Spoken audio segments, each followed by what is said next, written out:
যদি আপনি করদাতা হন এবং আপনার নামে একাধিক ব্যক্তিগত গাড়ি থাকে, তাহলে আপনাকে পরিবেশ সারচার্জ বাবদ কর দিতে হবে। তবে স্ত্রী সন্তানের নামে গাড়ি থাকলে সারচার্জ দিতে হবে না।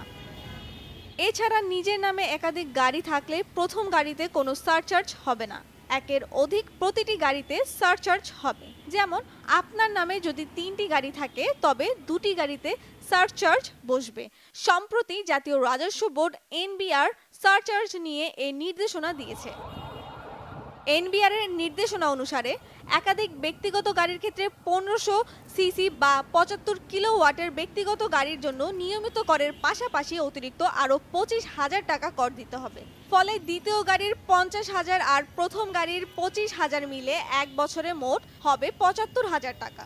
পাশাপাশি বাড়বে সিসি ভেদে সারচার্জের পরিমাণও। এসব তথ্য সংগ্রহ করবে পরিবেশ সারচার্জ ফিটনেস নবায়নকারী কর্তৃপক্ষ।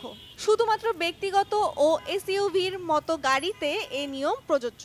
এছাড়া bus, mini bus, coaster, prime mover, truck, lorry, pickup van, human hauler, autorickshaw ও মোটরসাইকেল এসব যানবাহনের ক্ষেত্রে অতিরিক্ত সারচার্জের এই নিয়ম প্রযোজ্য হবে না।